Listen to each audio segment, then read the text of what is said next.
జిల్హజ్జ మాసం వచ్చేసింది. కాబట్టి ఈ మాసం యొక్క 10 రోజుల్లో మొదటి 10 రోజుల్లో చాలా పుణ్యకార్యాలు చేసేటువంటి ప్రయత్నం చేయండి. ఎందుకంటే ప్రవక్త సల్లల్లాహు అలైహి వసల్లం గారు పలికారు, ఈ 10 రోజుల్లో చేసేటువంటి పుణ్యకార్యాలు అల్లాహ్ తాలాకు అన్నింటికంటే కూడా ప్రీతికరమైనవి, చాలా ఇష్టమైనవి. ఏవైనా సరే మీకు మంచి కార్యాలు ఏదైతే ఉన్నాయో వాటిని బాగా ఈ 10 రోజుల్లో చేసేటువంటి ప్రయత్నం చేయండి. ఒక హదీస్లో మనకు ప్రవక్త సల్లల్లాహు అలైహి వసల్లం గారు ఏం మంచి పని చేయాలో కూడా చెప్పారు. ఆ హదీస్ ఏమిటంటే, ఇది ముస్నదే అహ్మద్ బిన్ హంబల్లో 5446వ నంబర్ హదీసు.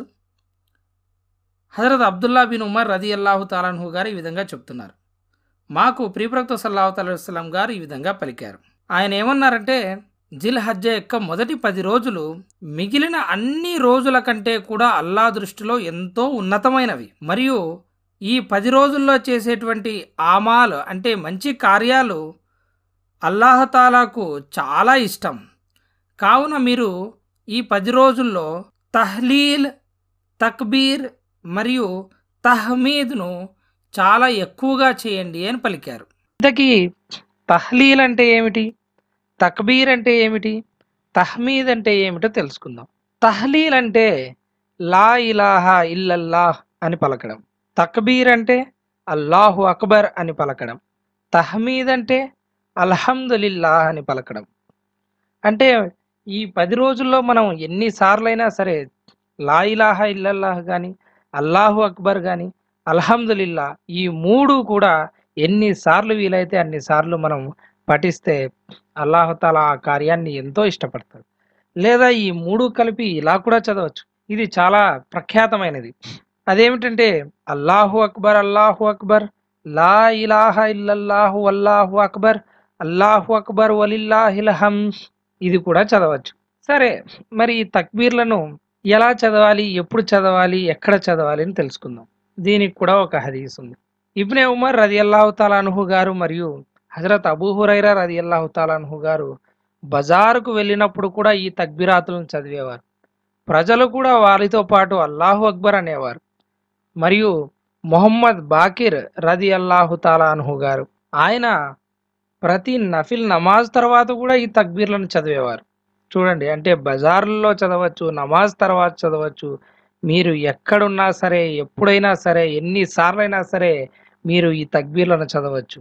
అంటే అల్లాహు అక్బర్, అల్హమ్దులిల్లా, తర్వాత లా ఇలాహా ఇల్లల్లాహ్ మీకు ఎన్నిసార్లు వీలైతే అన్నిసార్లు చదవచ్చు. ఇక అయ్యామే తష్రీక్ అని ఈ నెలలో కొన్ని రోజులు వస్తాయి. అల్లాహుతాలా ఖురాన్లో సూరా బకరా 203వ ఆయతలో ఈ విధంగా చెప్తున్నాడు, ఔజు బిల్లాహి మినష్ షైతానిర్ రజీం, బిస్మిల్లాహిర్ రహ్మానిర్ రహీం, వజ్కురుల్లాహ ఫీ అయ్యామిన్ మాదూదాత్. అంటే గణించదగిన ఆ దినాలలో, అంటే తష్రీక్ దినాలలో అల్లాహ్ను స్మరించండి అని అల్లాహుతాలా మనకు ఖురాన్లో ఆదేశం ఇస్తున్నాడు.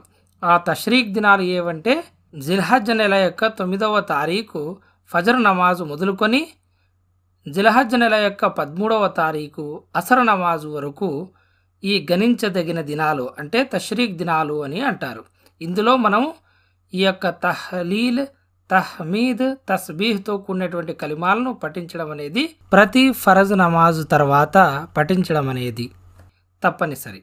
ఇబ్నే సయీద్ రదియల్లాహు తాలా అన్హు గారు ఇలా పలికారు, హజరత్ అలీ రదియల్లాహు తాలా అన్హు గారు జిల్హజ్ నెల యొక్క 9వ రోజు అంటే యోమే అరఫా, జిల్హజ్ నెల యొక్క 9వ రోజు యొక్క ఫజర్ నమాజ్ నుండి చివరి యోమే తష్రీక్ అంటే జిల్హజ్ నెల యొక్క 13వ రోజు అసరు వరకు ప్రతి నమాజు తర్వాత తక్బీరాత్ చదివేవారు. ఈ తక్బీరాత్లను ప్రతి ఫరజ్ నమాజ్ తర్వాత మగవారైతే బిగ్గరగా, ఆడవారైతే నెమ్మదిగా కనీసం ఒక్కసారైనా చదవాలి. 3 సార్లు చదివితే చాలా మంచిది. ఇంతకీ ఏ ఏ తక్బీరాతులను చదవాలి అంటే, మొట్టమొదటిది ఇది అందరూ చదువుతారు, బాగా ప్రాముఖ్యమైనది, తరతరాల నుండి బాగా ప్రాముఖ్యమైనది. అదేమిటంటే అల్లాహు అక్బర్ లా ఇలాహా ఇల్లల్లాహు అల్లాహు అక్బర్ వలిల్లాహిల్ హమ్ద్. ఇది అందరూ చదువుతారు. ఇదైనా చదవచ్చు, లేదా సింపుల్గా అల్లాహు అక్బర్ అని 3 సార్లు అనొచ్చు. లేదా ఇది కూడా చదవచ్చు, అల్లాహు అక్బరు కబీరా వల్హమ్దులిల్లాహి కసీరా వసుబ్హానల్లాహి బుక్రతం వాసీలా. ఇది కూడా చదవచ్చు. ఈ మూడిట్లో ఏదైనా సరే మీరు చదవచ్చు. ఈ 10 రోజుల్లో ఎప్పుడు వీలైతే అప్పుడు చదవచ్చు. అల్లాహుతాలా మనందరికీ అమలు చేసే భాగ్యాన్ని ప్రసాదించుగాక. ఆయన అనుగ్రహానికి మనల్ని పాత్రులను చేసి మన పాపాలను దూరం చేయుగాక. ఆమీన్. అస్సలాము అలైకుం వరహ్మతుల్లాహి వబరకాతు.